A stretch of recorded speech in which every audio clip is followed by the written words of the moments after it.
김민하 기자 나오셨습니다. 어서 오십시오. 안녕하세요. 평상시 사운드 오브 뉴스였는데 매주 금요일은 이제 키워드 오브 뉴스로 한다고요? 금요일에도 많은 뉴스가 있지만 집중력이 좀 떨어지는 것도 사실이죠. 아무래도 불금이다 이렇게들 많이 생각하시니까요. 예. 그래서 좀 몇 가지 중요한 키워드에 집중해서 뉴스에 대한 심도 있는 얘기를 나눠보기로 그렇게 했습니다. 네, 그래서 키워드를 몇 개 골라오신 거예요? 그렇습니다. 첫 번째 키워드는 뭡니까? 쇼를 골라봤습니다. 쇼? 그렇습니다. 무슨 쇼요?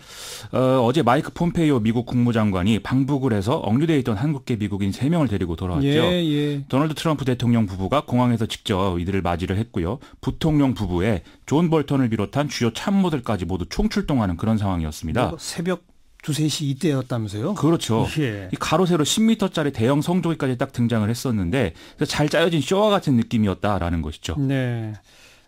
트럼프 대통령이 시청률 얘기까지 꺼냈다면서요? 이 새벽 3시 TV 시청률로는 역대 최고 기록을 깼을 거다 이렇게 자신을 했는데요. 예. 언론을 상대로 또 최대한 취재 편의를 봐줘서 이 자리에 온 기자만 한 200여 명 정도 됐다고 하니까 네. 과거에 이런 사례가 없었다 이렇게 언론이 평하는 것도 무리한 바가 아닌 것이죠. 한때 TV 리얼리티 쇼 진행까지 했던 사람이라서 확실히 그렇죠.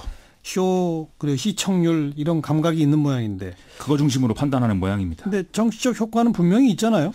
그렇죠. 지난해 북한에 억류되어 있던 대학생 오토 원비어가 의식불명으로 송환되지 않았습니까? 그때 바로 직후에 사망을 했기 때문에 미국 사람들이 이제 북한에 대한 거부감을 더 많이 가지게 된 그런 상황이었는데 예. 그때 트럼프 대통령이 뭐라고 했냐면 오바마 정권이 이 원비어를 방치하고 구해내지 못해서 이렇게 된 거다 이렇게 얘기를 했거든요. 그래서 이번에 이렇게 억류된 3명을 데리고 온 것은 자기는 오바마 정권과는 달리 실제로 문제를 해결한다 이걸 이제 보여주겠다는 의도라는 거죠. 예. 그래서 일부에서는 너무 쇼맨십에만 치중하는 거 아니냐 이런 얘기 나오는 것도 사실입니다. 하지만 정치하는 사람 다 쇼맨십 가져야 되는 거 아니에요? 이 보통 쇼한다 이런 말은 나쁜 의미로 쓰는 경우가 많지만 적재적소했으면 좋은 도구가 되는 경우도 많죠. 오바마 전 대통령의 경우에 임기 말에 퇴임을 하는데 이제 어떡하지 이런 내용이 있는 거기 영상을 만들어서 공개를 했거든요. 예. 대표적으로 이런 경우를 좀 들 수 있을 것 같습니다. 내용은 좀 우스개에 가까운 것들이었는데 이 동영상을 보면은 극단적인 대립 관계에 있던 공화당의 존 베이너 전 하원 의장이 나와서 같이 재밌는 장면을 연출하기도 했거든요. 맞아요. 예. 이제는 아침부터 맥주를 마실 수 있다든지 이런 농담을 해서 뭔가 화해하는 분위기를 연출하기도 했습니다. 근데 이것과는 달리 물론 쇼가 나쁜 결과를 낳은 일도 당연히 있겠죠. 나쁜 결과를 낳은 사례가 뭐가 있죠? 조지 부시 대통령의 경우에 이라크 공습 직후인 2003년 해군 파일럿 복장까지 갖춰 입고 항공모함에 내려서 임무 완수를 선언한 이런 일이 있었거든요. 이게 워낙 이라크전에 대한 여론이 좋지 않았기 때문에 전쟁 빨리 끝냈다 이런 얘기를 하기 위해서 이런 이제 그 수를 쓴 거죠. 예. 하지만 이라크전은 아시다시피 그 이후로도 8년 동안 지속이 됐기 때문에 아직까지도 이 쇼는 실패한 쇼였다 이런 얘기를 듣고 있는 상황입니다. 그렇군요. 쇼를 꼭 해야만 하는 그런 경우가 있을까요? 크게 나눠보면 이 정치인 본인이 갖고 있는 어떤 캐릭터가 자연스럽게 드러난 결과가 이 쇼가 되는 경우도 있을 것 같고요. 아니면 국민에게 직접 뭔가를 호소하는 행위가 쇼가 되는 그런 경우도 있을 것 같습니다. 이 중에 국민에게 직접 호소가 필요한 경우는 예를 들면 선거를 치르고 있든지 아니면 또 인기가 없는 정책을 추진해야 되는 경우 그리고 기성정치에서 좀 소수파의 입지에 있는 경우라고 볼 수가 있겠는데요. 예. 예를 들면 과거에 이제 프랭클린 루즈벨트 대통령의 경우에는 노변정담이라는 라디오 연설을 하지 않았습니까? 그랬죠. 이게 임기 초반에 뉴딜 정책에 대해서 기득권과 언론이 부정적이었기 때문에 그래서 이제 선택한 방식이라는 것이거든요. 그때도 당연히 기득권과 언론이 쇼다 이렇게 평가를 했고요. 네. 지나고 평가해 보면 노변정담으로 국민에게 직접 호소한 덕분에 뉴딜이 현실이 될 수 있었고 그걸로 대공황을 극복했다 이렇게 평가할 수 있다는 것이죠. 대국민 설득이다. 그렇습니다. 근데 지금까지 쭉 미국 얘기만 했는데 우리 정치를 보면 어때요? 야당이 이제 주로 문재인 대통령을 쇼통이다 이렇게 공격하는 경우가 요즘에는 많죠. 그런데 이런 비판의 또 상당 부분을 보면 오히려 당연히 또 대통령이 했어야 되는 일들을 이제 와서 하게 된 그래서 나오는 비판인 측면도 있거든요. 당연히 물론 보여주기만 있고 내실이 없어서는 안 되는 것도 사실이긴 한데 어쨌든 이런 좀 전체적인 맥락을 볼 때 쇼냐 아니냐 이걸 따지는 것보다는 야당이 좀 정권을 신실한 자세로 비판하는 그런 역할이 필요한 거 아닌가 이런 생각이 좀 들었습니다. 네. 자, 쇼가 첫 번째 키워드고 두 번째 키워드는요? 노동운동으로 골라봤습니다. 노동운동? 노동운동 출신 원내대표들의 시대다 이런 얘기인데요. 홍영표 원내대표? 그렇죠. 예. 더불어민주당의 신임 원내대표로 홍영표 의원이 당선이 됐죠. 홍영표 의원은 대우자동차 노조 결성을 함께한 인물이고 한국노동연구소장까지 지낸 이력을 갖고 있는데요.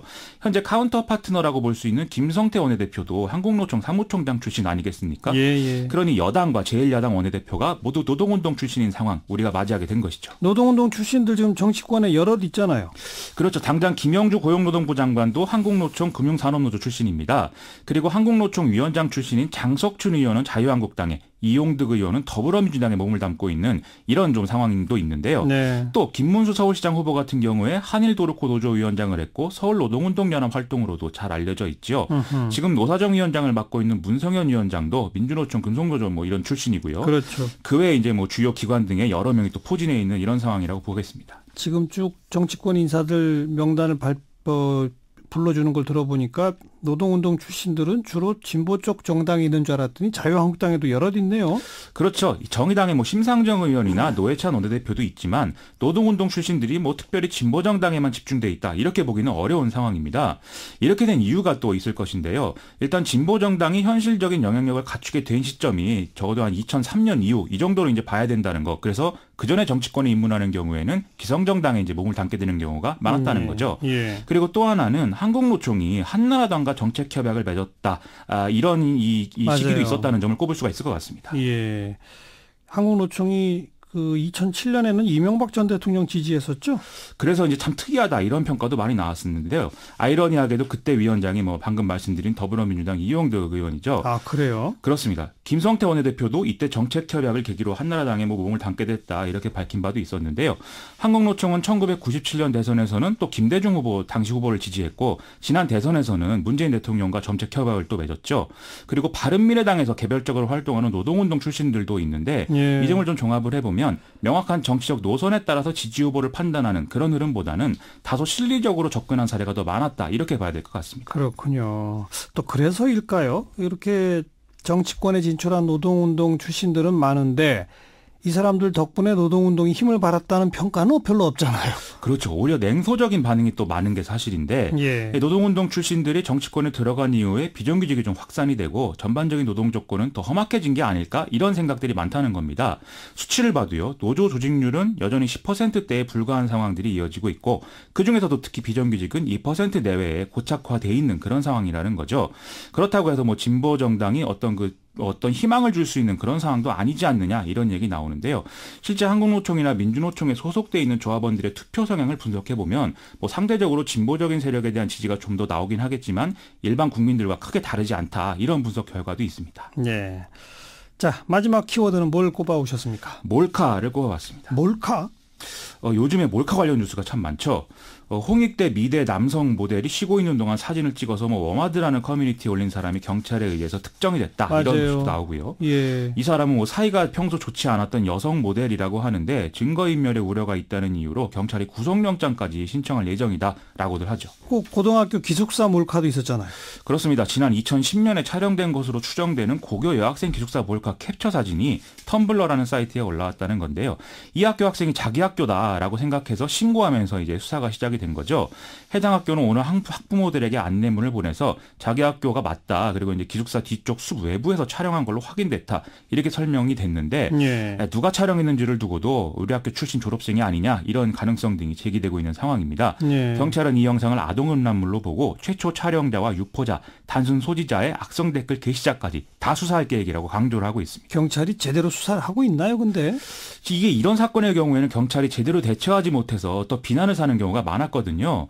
지금도 SNS에는 자기가 원치 않는 영상물이 찍힌 경험이 있는데 제대로 수사를 이루어지지 않았던 그런 경험담이 있다. 이런 얘기들이 쭉 나오고 있는 상황이기도 합니다. 예. 특히 기술의 발달이 이런 사건들을 더 빈번하게 만들고 있기 때문에 맞아요. 경찰이 더 수사를 좀 잘해야 되고 인식의 전환이 좀 있어야 될 것 같습니다. 요새는 누구나 다 동영상 아무 데서나 찍을 수 있고 그냥 한 번만 누르면 여기저기 퍼뜨릴 수 있고 그러니까 말이에요.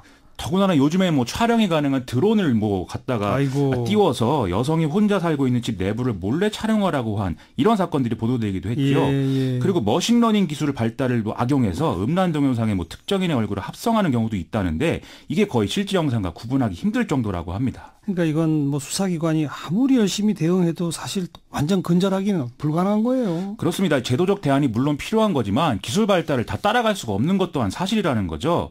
이 기술 발달이 기존의 여성 혐오적 인식과 결합해서 돌이킬 수 없는 피해를 양산하고 있기 때문에 예. 좀 새로운 윤리를 공동체 내부에서부터 수립하는 게 근본적으로 필요하다. 이런 지적들이 나오지 않을 수가 없는 그런 상황인 것 같습니다. 걱정입니다. 걱정이에요. 자, 오늘 여기까지 할까요? 수고하셨어요. 고맙습니다. 매주 금요일 키워드 오브 뉴스로 이제 보내드릴게요. 김민아 기자였습니다.